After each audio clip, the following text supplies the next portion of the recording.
Calculating the KPIs for the week, I'll go through the list here of the different KPIs that we track to review how our teams did from the week and what we need to go over at the Monday meeting. The first KPI that we like to track is the money spent on marketing for the week.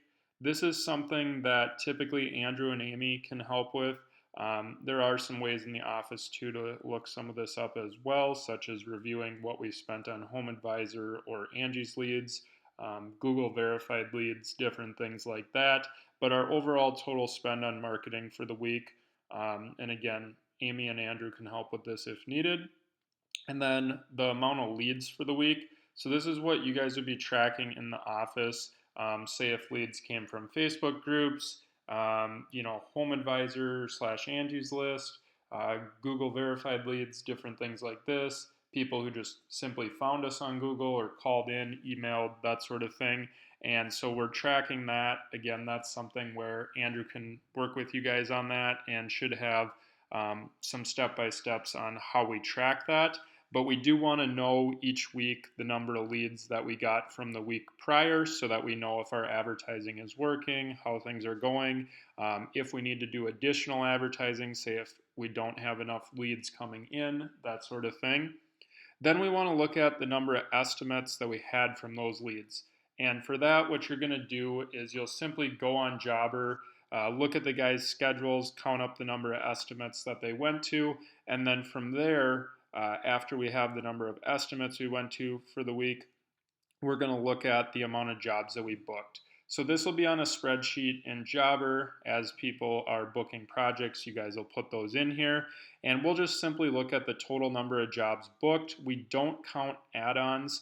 So we would just look at the jobs that booked. So say for example's sake, October 7th, this week we had 1, 2, 3, 4 jobs that booked.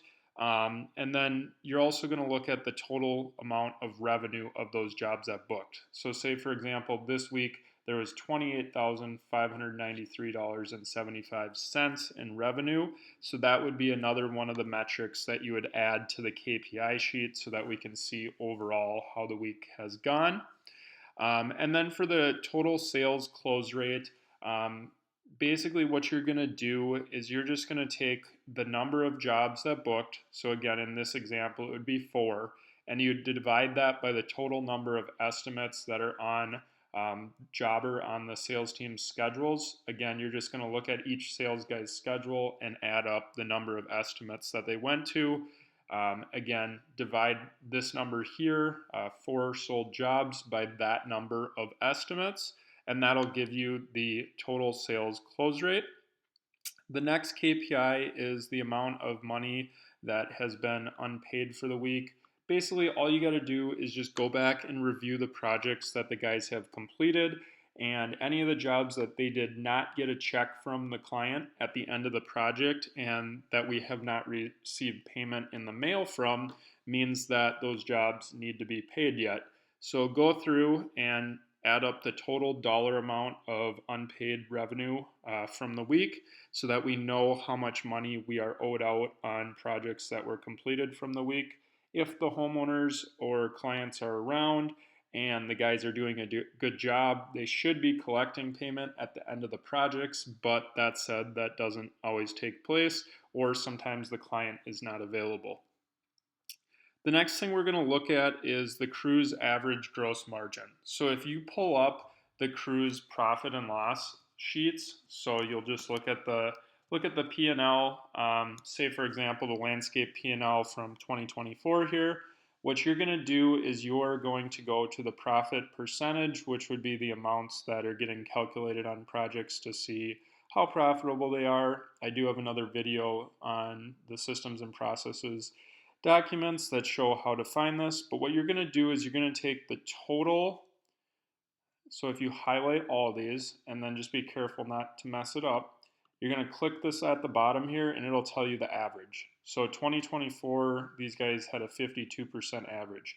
What you're going to do is you're going to go to each P&L sheet and do that. So say like the landscape, concrete, basically each crew, that sort of thing. And then what you're going to do is you're going to add those together and divide it by the number of like sheets or crews to give you the overall average gross margin for the crews where we're currently at for the season. So basically, just for example's sake, these guys were at 52%. Let's say another crew was at, just for example's sake, 45%. And then let's say you had another crew at, say, 49%. So you are currently at 146%, but you're going to divide that by the number of crews that you input. So say 3 crews in that example or 3 spreadsheets. That'll give you an average percentage or gross margin of 48.666%. Just round that up. So it'd be 48.67%. And then add that to our KPIs for where we're at as a company gross margin wise for the season. Then from there, the next one that we're looking at is the total amount of money that we are owed out on all completed work for the season. So what you would do for this is go through all the spreadsheets. Basically, you're going to look at, say, just for example's sake, this here hardscape spreadsheet. You're going to go through each of the months and you're going to look to see anything that has not been paid, and you're going to add all that stuff together. You're going to do that on each of our spreadsheets. So say the trucking spreadsheet, the dumpster spreadsheet, the landscape spreadsheets, the concrete spreadsheets, maybe rental, snow removal, lawn care, all the spreadsheets you're going to go through and you're going to add up the total amount that we're owed out for the year that we have not been paid on. And then you're going to put that figure on the KPI sheet as well so that we know how much money is currently being owed to us by clients who have had work completed. And then the next number that you're going to look at is the total amount of work that the guys did for the week. So very similar to this, what you're going to do is you're going to go to the jobber and look at the schedules, or sometimes you can also just simply use the spreadsheets. And you're going to go through and you're going to add up all the projects that were completed from the week. And what you're going to do is you're going to look at the total dollar amount of the project. So say 20,498 in this example for Beverly's, and maybe go over to the concrete spreadsheet, look at all the projects they completed for the week. Softscape spreadsheet, same type of deal. Dumpsters, trucking, again, all the spreadsheets, go through, look at the different projects, the different work that was completed for just that week. So say like Monday through Friday or Monday through Saturday if any of the guys were working on Saturday. And you're going to add all those together to give us the total dollar amount of work that was completed for the week for the entire company. Again, concrete, landscape, trucking, lawn care, rental, everything. And then the final thing that we like to track for the KPIs, again, very important for the Monday meetings, is the number of clients that were satisfied. So oftentimes what I'll do is I'll look at, say, like maybe like the P&L sheet. And what I'll do is I'll just look at, again, the projects that we completed for the week. And you can look too at those. And basically what you're going to do is you're just going to say, okay, these guys were satisfied, these guys weren't, there was an issue here, they didn't like this, or maybe someone really did like this, they left us good reviews. And you're going to go through, you're going to look at, say, maybe these 4 people, we did their projects this week, just for example's sake.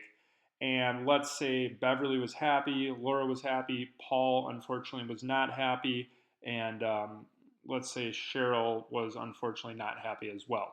So what you're going to do is you'll just say, okay, 2 out of the 4 were happy, so you're going to take 2 divided by 4. Typically, I'll take the satisfied ones, so let's just say these 2 here divided by 4, since that's the total number of projects done for the week. And that would give you a 50% margin. Can show you on the calculator here as well. So if you had 2 people that were happy, you did 4 projects total for the week. 2 divided by 4 gives you 50% margin for client satisfaction for the week. And again, we're going to add together the total number of projects for like landscape, concrete, excavating, all those guys' projects that they did for the week.